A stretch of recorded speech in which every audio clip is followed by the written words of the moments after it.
coming up on tonight's show, we're going to be chatting to Lewis from he's vice captain of Surrey Cricket Club to speak to them about recently winning the South East Development League. And then we'll also, about 9:30, we'll be chatting to Mark Baxter, who recently completed a trip to Iceland. So I think if we get Lois on the show, I think Lois, are you there? Hiya, yeah. Welcome to Speed of Sound, Lois. Thank you very much. Hi there, Lois. Yeah, just wondered if you could start off, obviously, first of all, congratulations. Just wondered if you could obviously start off by telling us a bit about, Surrey's sort of success at the weekend. Yeah, so on Saturday, we played our last league game of the season. So we played London Metro, who we played, and the result of the game meant that we had enough points to secure the league, which is brilliant for us. A little bit of partying afterwards. And yeah, it's only been our second season, so it's a real achievement for everybody, and the team spirit's just really come through, and I'm really looking forward to next season now. Awesome. And do I take it, Lois, it's a mixed team, is it? Yeah, so at Surrey we have 5 girls and the rest are boys. A real range of people, and it's really good because we've got a range of 11-year-olds to 70-year-olds, and everybody just gets on so well. It's just such a great group of people. Can you tell us, Lois, when did you start playing blind? So when I was 11 years old, I went to a VI Awareness Day where they just showed us different kinds of sports. As a young person, I always just joined any sport I could do just to get involved. And then from there, I just started going to a few training sessions. Then about 2-3 years ago, Surrey started forming a team, and now we're playing in the league, development league, and looking forward to developing ourselves to international league and just getting further and further. And then we've got the women's game as well, so I'm the captain of the UK first female visual impairment team. So we're really developing that game as well, so it's all go at the moment. It's great. And how long have you been involved with Surrey? So Surrey formed as a proper team about 3 years ago, where they only started with around 7 players. And then 2 years ago we started making more players, and this is our second season in the league. And how important do you think it is to have that grassroots development opportunities in cricket? It's massive, absolutely massive. I mean, looking at, we started off with 1 player to then 7 players, and now we've got about 20 people on our books. And looking at the development of our younger players, whether it's 1 year or 2 year they've been involved, everybody's really developing, and it's great to see. And we're looking to get a youth team with Surrey, so just 100% Surrey players that are youth, and then they can just show the older ones how it's all done. Great. And I mean, so you just played London Metro, and what's next for you? Are there many other teams you'll be able to play like next season? Yeah, so within the development league, we have about 4 or 5 other teams within the South and East League. And then you've got the South, I think it's South and West, and then the North League as well. So there's quite a lot of teams now, and I think we're hoping to support Blind Cricket England and Wales to make more teams. And we've got one more game this season, a semi-final, and then when we make it through to the final, that'll be our last game. Which competition is that? Is that the 2020 or? Yeah, that's our T20. So we have a national T20, which we entered into this year for the first time, which is a great experience for everybody because it's pushing up to a different level. And then this is development T20. So. Okay. And who are you playing in the semi-finals of that? And when? We're playing Kent, which is on this Sunday, the 7th of August. So we're looking forward to that. We will be thinking positively going into the finals, which we're actually hosting in Brimley, which is our home ground. We definitely need to be in the final. Yeah. That's just down the road from where I live, actually, Privilege. You should definitely come along and watch it. Definitely, sounds good. And then, what's your personal strengths? Are you a batsman or a bowler? I just like to get involved in everything, really. I'm quite a loud person on the pitch, really. You always hear me shouting across. Sometimes the only one shouting. But it's how we work as a team, really. If I open the batting sometimes, and even though if I get out, a lot of people get disappointed they're out, whereas with Surrey, I trust everyone that's behind me. And it's exactly the same with bowling, with fielding. If you miss the ball, no one has a go at you. We all work as a team and just look forward to the next ball that comes along. Brilliant. And could you just tell me a little bit about the makeup of the team? And you have the different. Do you have different site classifications within the team, and how is that played out? Yeah. So within development of domestic, what we call domestic line cricket. So you've got international and domestic. The international is a small plastic ball with kind of like ball bearings inside, which is the same size as a normal cricket ball. Whereas the domestic, which is a size 3 football, which is also got ball bearings. So with that, we have classifications regarding to partials. So what you have what we call total, which is somebody who is totally blind. And then you go slightly up to that, so low partial, which means they have a very small amount of vision, and they have exceptions of quite similar to a totally blind person, like they get 2 bounces before the ball gets to them, but because they can see a little bit, they don't have all the different rules that a totally blind person has. And then you have mid-partial, which is a little bit up than that, which is what you're only allowed a certain amount of each classification within the team. Total, have about 3 totally blind players within the team. Otherwise, you have to reduce the amount of players you're allowed within the team. And then you have high partials, which means they're still sight impaired, just not as much as the others. So they get different rules as well. So the ball doesn't even have to bounce to them. They're allowed what you call a full toss, so it doesn't even have to bounce. Okay, good. Yeah. What's your personal sight classification? If they want me asking, and if those want me asking as well, what's your sight like? So I'm a mid-partial. I have aniridia, nystagmus, photophobia, glaucoma, and cataract. When I was born, I thought I might as well go for all of them, so just one eye condition. So basically, that just means that my eyes don't adapt to the light because I don't have the iris to adapt to the light. My glaucoma gives me tunnel vision, so my peripheral vision isn't 100% that good. So sometimes when we're walking about as a team, we'll be guiding each other. I'll guide other people, but they're fully aware there is a good chance I'll still walk them into something. But it's all part of the fun. How is playing different types of light affect you playing cricket, for example? I've heard stories of sort of some people, playing sort of under floodlights and it actually helped them, or something obviously different light and dark. Does it make any difference at all, or is it the same with actually the light? Yeah, the light makes a big difference in visually impaired cricket because everybody has a different eye condition. But one of the things is you get, especially in England, you get the cloudy days, you get the sunny days, but you get the days where it's cloudy but still bright. So as a team, we talk to each other and tell each other, look, today's a really bad day for me. I don't like the sun because of my photophobia. So my captain quite comfortably, naturally puts me in a position in the field where I'm not facing the sun. And it's just being part of the team is kind of trying to understand as best as you can what everyone's kind of vision is like when it's best and when it's not. I'm very interested because we have quite a lot of conversations on the radio about sight classifications, and obviously my background, like being in tennis, I mean we have like the B1, B2, B3, B4, B5.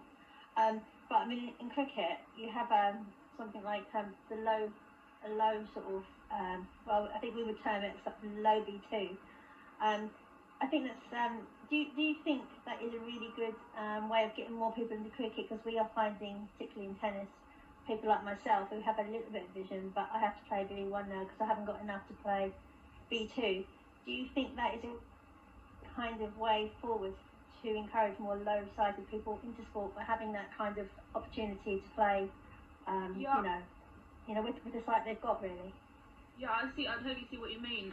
It is a great invention from blind cricket, because some people who have very, very low vision don't like to wear blackout shades.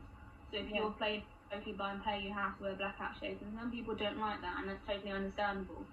So the joy of the fact that you can be what you call a low partial, which is technically a low V2, it means that you can still have adaptations to make it a little bit easier for you, and kind of still be in that kind of equal opportunities. And I think that's the whole point really of the classifications, really, is that everyone has equal opportunities.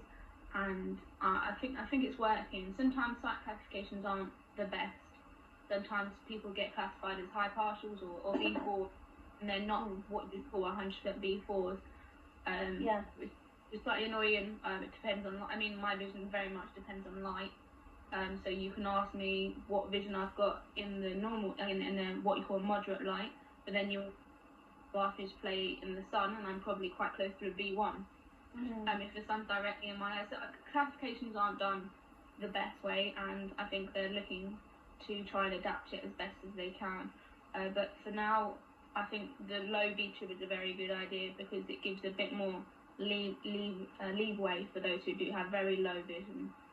Yeah, I mean, obviously we spoke to quite a lot of players, and having that opportunity not to wear. I mean, it's taken me a long time to put a blind pod on, but there's another lady I know who plays in Metro, and she's in exactly the same situation as me.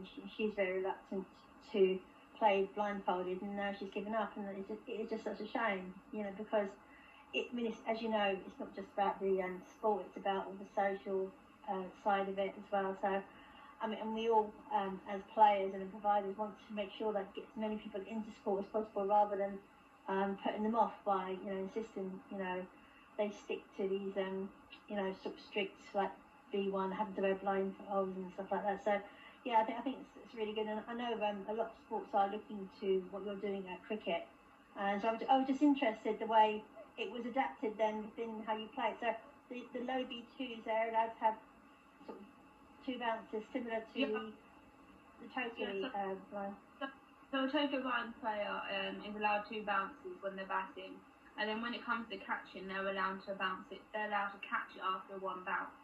So the ball can bounce once, and they can catch it, and then it still counts as out. Whereas for a low partial, which is a low B2 in your words, they when they're batting, they get two bounces, but whereas they're catching, they have to catch it fully, which is very hard, but it's kind of giving that understanding that some low B2s can see enough to catch completely. So without having a bounce. I see. A bounce. So it's very similar to a totally blind player, but with the kind of trying to make it as equal as possible. But they do a lot very similar to the totally blind players. Our totally blind players stand very, very close to the batsman, in order that they can get that catch after the one bounce.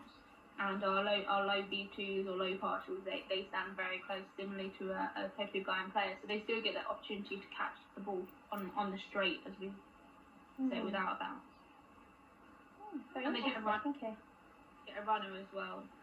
So I think that's also very handy, because you can feel quite uncomfortable with a small amount of vision, and you don't want to have to be running head at people if you don't feel comfortable. And I think that option there for them makes them feel a lot more comfortable.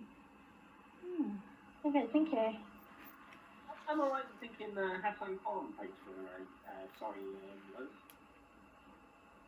Yeah, Hassan does. Hassan plays as one of our total players. He's been in the season so far, 2 seasons. Definitely a keen person in the team, with his keen attitude, can-do attitude, and the inspiration from him towards other players as well, because with him being a totally blind player, and we have other young people who are totally blind, and for them to look up to him and say, oh, well, he plays for England, he plays for Surrey, what's the reason that I can't play for England one day? I was going to say, you've got a player like Hassan, played quite a lot.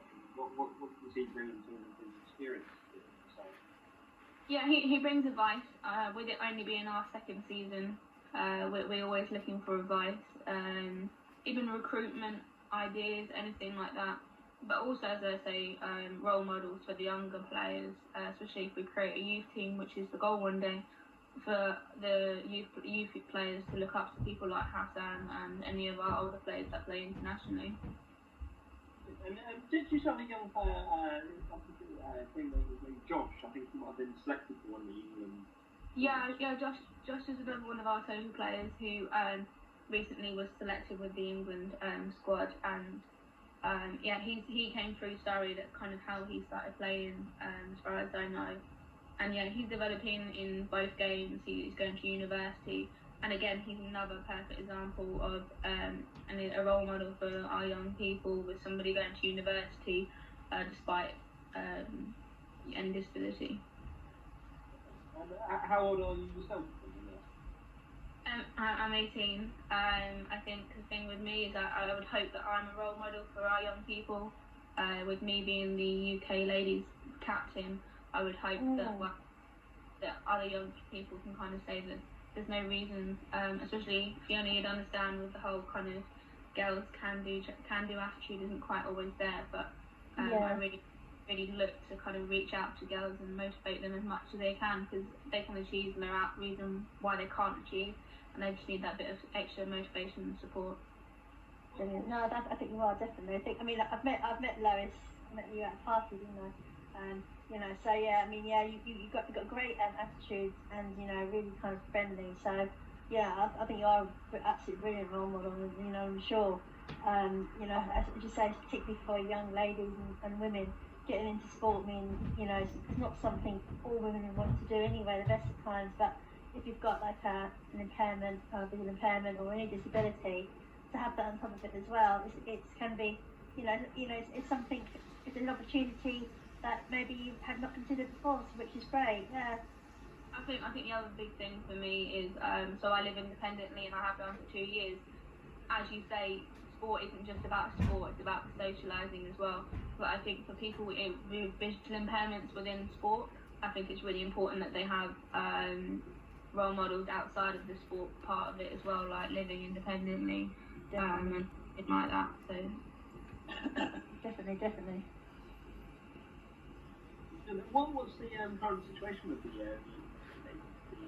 I think the last time I remember, the team went up to Bangladesh series. So I took again. I was captain for that team. We went to Nepal to play against the Nepalese ladies out there, which was, I think it was October 2 years ago now. It seems like last week, but it was ages ago. And yeah, the group have really changed since then, and we're now got a large number of girls in our books, which is just amazing to see, really. At Surrey we've got 5 girls. It's just, you don't see that happening. I used to play for Metro, and I was always the only girl. So to go to Surrey and have 5 girls, it's really good. With the ladies stuff, we're now hoping to go to Trinidad. That is our next step. We're going through a lot of fundraising at the moment, trying our best to do sponsorships and stuff like that to try and make sure we get to Trinidad, because the girls are working very, very hard, and it's like disappointing that we don't get as much funding and stuff as the boys do, because they get to go to abroad all the time to play, whereas I say to the girls, we've got to work for it, and they really are working for it. So I'm really looking forward to taking them all to Trinidad when we can. What is the team like in Trinidad that you'll be playing against? I don't know, to be honest. The most exciting thing in general, whether they're good or they're not, is that there's not a lot of ladies teams out there. You've got the Nepalese ladies team, you've got Trinidad, I think South Africa is just starting to create a team. So there aren't a lot of girls countries out there with cricket teams for the museum. So it's just nice to kind of share that experience, really. Lois, Tony from Sydney, just got a question for you. Why, or as there obviously the female players are just as good as the men, why are there no women in the current World Cup squad from the UK? if that's been selected. And the reason I ask is because I know Australia have selected a woman in their side, and I think it's the second time there's been a woman who's been selected in a touring party. So the women's that are within England, we do have a lot of girls that are very close to that stage. And I think the issue we have is we don't get enough coaching, to be honest. I think once we can get more funding, more coaching, that hopefully the girls can continue to develop. I mean, I train with the regional men development, which means that anyone in the regional training, if they get good, become what is classed as good enough, then they move up to the England level. And as a few of us girls, there's about 5 of us girls within them development talent programs, and I think hopefully we'll move up from there. Do you think there will be the opportunity to have a mixed UK group, UK sort of team going out? I'm not sure. I've got to admit, the boys are pretty good. I think that's the hardest thing. They are strong, and then it also comes down to sight as well, which you shouldn't do, but unfortunately it does, in regards to the fact that, for example, for my sight classification, I have a lot to compete with. There are that their captain would be the same classification as me, and it's hard to kind of compete against them because you need a certain amount of each classification. So you fight for your classification, not for just any part of the team. It's not just one player, it's that classification that you've got to fight for. So it's slightly harder. Interesting. Interesting scenario. And just on cricket, I know that it's a UK show, but just to let everybody know in the UK that recently, in the last couple of days, in fact, in Australia, it's been announced that inclusion cricket has, which obviously encompasses visually impaired cricket, ID cricket, deaf cricket, will be holding their inclusion week of cricket, which encompasses all of the above cricket classifications. Their showcase event has now found a home for the next 3 years. It's been with the support of the Victorian government. It's actually on down at Geelong, which is one of Victoria's major cities, probably about an hour or so from Melbourne, and at one of going to be held actually at one of AFL, which is the Australian Football League, one of their better grounds, of course, which is of course down at Geelong at Cardinia Park. So and the ACB, along with Blind Cricket Australia, have just announced that within the last couple of weeks. I think that's in January each year for the next 3 years. So which is good from our point of view. Good, just gives them a grounding kind of thing, doesn't it? A good base and a good sort of thing to aim for each year, I suppose. It's good. Yeah, it's a great showcase because not only are you showcasing visually impaired cricket, because obviously we had the carnival, or as I call it, because I'm from the old school, which was held every 2 years. But now once a year, and it's not only going to be visually impaired cricket, it's also got the ID cricket and also deaf cricket as well, which is fantastic to see from an overall cricket point of view. Just one more question. Sorry, guys, I don't mean to hijack your show, but how difficult did you or do you find it getting women involved? Now, I know you've covered part of this before, because I know here in Australia, we find it very difficult, and I guess it goes back to, the, for want of a better term, the boys' club mentality that was always men played cricket and women didn't, or if they did, they only played at a lesser level and nobody really cared that much, and they played on their own. Because I know that in New South Wales we don't have a lot of women cricketers. In fact, I don't think we've got any at the moment playing. How do you approach getting women involved, and what's your rate like overall the entire the country itself? I think most of it's kind of part of a development plan, really. So when I first started playing cricket, I was the only girl within the London team, which, considering London has quite a high population of visually impaired people, being the only female within that team was strange, considering how many girls there are out there. And then from there, I think it's just all about development, because, like, for example, at Surrey now they've got 5. I think it's encouraging players when you have a visually impaired friend, just bringing them along. And I think that's the only way that you can get girls involved, is having role models. I think girls don't have that much motivation as men do. I think they're slightly more self-conscious in the way of getting themselves out there. And once they've got Hello. Hello. Sorry guys, that's our new guest that I was just bringing in, so we'll bring him in just one moment. Sorry, Lois, carry on, Lois, sorry. Sorry, they just scared me. Right, like that, me too. Yeah, so I think for girls it's all about encouragement. So I think once you've got 2 or 3 girls out there and showing other girls how to do it and saying, yes, you can do it, there's no reason why you can't. Because I think once there is a large amount of boys, you can go to a training session and see that there's only boys there, but then you see that there's this one girl there, the females automatically go and then hide away with that other female. But once those females start to build up and there's more and more, I think that's the best way to do it, really. Encouragement is the best way. And again, it goes back to having that those role models like yourself, you know, and the other girls like me and, you know, all the other girls that are playing, you know, cricket.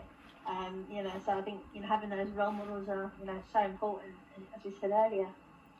Yeah, and literally, it's the friendship groups you make out of it as well. It's just so great. I mean, as you just mentioned, me and my flatmate, I was looking for someone to share a flat with, and thinking of anyone that I could share a flat with, but realistically, do you want to share a flat with someone that's fully sighted? It's quite hard to kind of adapt for them as much as it is for you to adapt.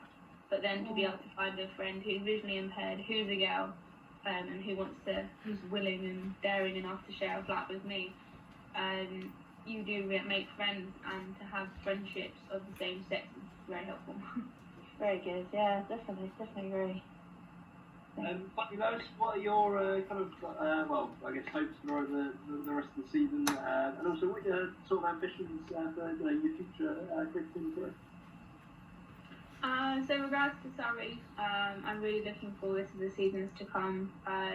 We've got a great pathway plan set up to kind of go into schools and bring in other young people with visual impairments to come along and play cricket. Because at the end of the day, from my personal point of view and from everyone that works on behalf of Surrey visually impaired team, is to get other young people involved to help them with their confidence, remove them from isolation and stuff.